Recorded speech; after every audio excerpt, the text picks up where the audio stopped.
Hello students, जैसा कि आप जानते हैं हम लोग के अब बोर्ड्स काफी नजदीक आ गया, उल्टी गिनती चालू हो गई है। तो कुछ खास क्वेश्चंस हैं जो न्यूमेरिकल्स में से आते हैं, जैसे इलेक्ट्रिसिटी का ये न्यूमेरिकल है जिसको हम लोग देखेंगे, जो पीवाईक्यू में आया हुआ है पिछले 2-3 साल पहले। तो देखते हैं 5 मार्क्स के लेवल का क्वेश्चन, ये बहुत इंपॉर्टेंट है।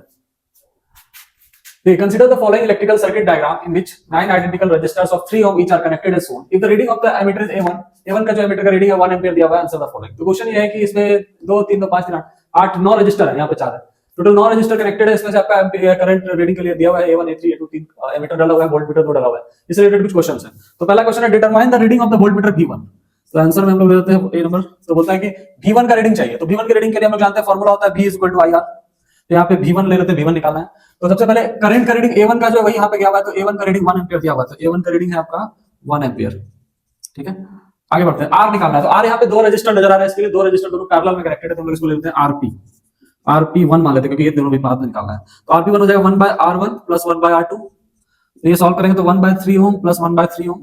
तो इसको कर लेंगे, सॉरी 1/RP1 होता है, तो 1/RP1 हो जाएगा आपका 3 + 3 1 + 1/3 ओम, तो हो जाएगा 2/3 ओम, जिसका मतलब है इसको सॉल्व करेंगे RP1 = हो जाएगा हमारा 3/2 ओम यानी।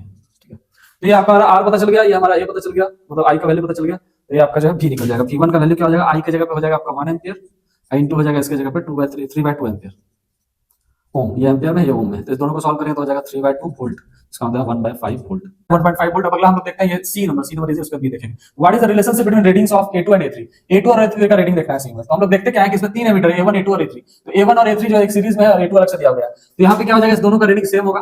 और इसका देख लेते हैं, A2 का जो रीडिंग होगा वो 1/4 हो जाएगा मल्टीप्लाई A3 का रीडिंग। तो यही आपका हो जाएगा, A2 का रीडिंग लिख सकते हैं डायरेक्ट 0.25 into A3 लिख सकते हैं। यही रिलेशनशिप आपका पूछा है कि रिलेशनशिप क्या है। देखते हैं हम लोग के पास बी नंबर जो क्वेश्चन है, find the total resistance of the circuit. इसमें जितना भी रजिस्टर लगा हुआ है सबका टोटल रेजिस्टेंस निकालना है। तो हम लोग क्या करते हैं, इस वाले का RP1 मान लेते हैं, जो माने होते हैं, इसका RP2 ले लेते हैं और इसका RP3 ले लेते हैं। ठीक है, तो क्योंकि ये सारा पैरेलल में है, तो हम लोग पहले वैल्यू निकाल लेते हैं बी नंबर के लिए। कि RP1 का वैल्यू जो हम लोग निकाले थे कितना था, 3/2 ओम। ठीक है, अब RP2 देख लेते हैं हम लोग। RP2 1/RP2 क्योंकि पैरेलल में है, तो हो जाएगा 1/3 ओम + 1/3 ओम + 1/3 ओम। हम लोग इसको सॉल्व करेंगे तो 3 ओम नीचे आ जाएगा, उधर 1 + 1 + 1 हो जाएगा, तो ये टोटल निकल जाएगा सॉल्व करके 3/3, इसका वैल्यू है 1 ओम।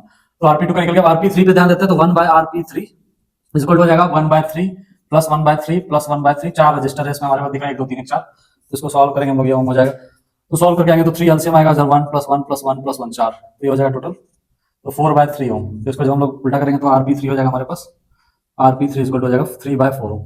हम लोग को टोटल रेजिस्टेंस निकालना है सबका मिला के, तो टोटल रेजिस्टेंस हो जाएगा R = RP1 + RP2 + RP3। Solve करेंगे तो हो जाएगा 3/2 ओम + 1 ओम